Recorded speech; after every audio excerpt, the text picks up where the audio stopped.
বিলাসবহুল জীবন থেকে দূরে থাকো, কারণ আল্লাহর বান্দা বিলাসবহুল জীবনযাপনকারী হয় না।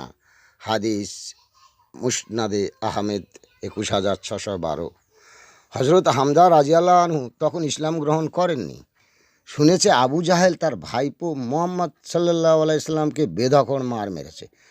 মনের মধ্যে তার রাগ বেরিয়ে আসে, তো দৌড় ছুটে গিয়ে আবু জাহেলকে চুলের মুঠি ও বডি পেঁচিয়ে ধরে বেধড়ক মার মারে। মারতে মারতে অজ্ঞান হয়ে যায়।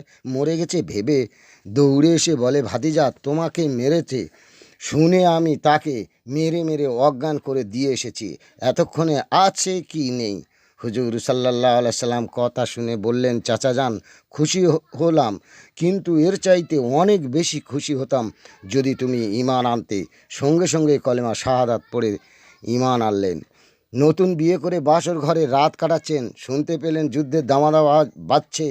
স্ত্রীর বুক থেকে উঠে বলল, হে আমার প্রাণাধিক প্রিয়া, কিয়ামতে তোমার সঙ্গে দেখা হবে। দিন ইসলাম কি মুছে যাবে? আমি বললাম, চললাম। স্ত্রী বলল, তুমি তো নাপাক, গোসলটা তো করে যাও। দূর তোর গোসল, দিন ইসলাম মুছে যাচ্ছে, আমি দিনের জন্য আত্মবলিদান দেবো। কিয়ামতে কাউসারের পানি না খেয়ে গোসল করে নেব। ঢাল তলোয়ার নিয়ে বীর বিক্রমে একে একে কতল করে পথ ফাঁক করলেন। ভাবছেন যুদ্ধক্ষেত্র থেকে পালায়নের নিয়ম নাই, অতএব ওই দূরে শত্রুদের ঝাঁক দেখছি, ওদেরকে কতল করব। ওদের অধিকাংশই কতল করে শেষমেশ রক্তাক্ত অবস্থায় তার নিথর দেহটা ভূপৃষ্ঠে পড়ে রইল। আবু সুফিয়ানের স্ত্রী হিন্দা রাক্ষসিনী তার মৃতদেহ ফেড়ে বুক চিরে কলিজা ছিঁড়ে ছিঁড়ে খাচ্ছে।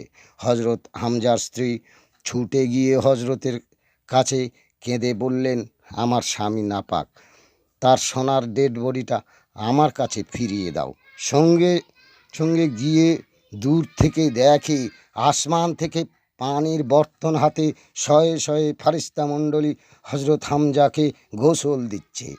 তো বন্ধুরা, হজরত হামজার জন্য শেয়ার তো করা যায়। তো আমার সাথী ভাইদের বলছি, হজরত হামজার এই রক্ত ঝরানোর দিন আজকের আমরা ঘাম তো ঝরিয়ে রক্ষা করতে তো পারি।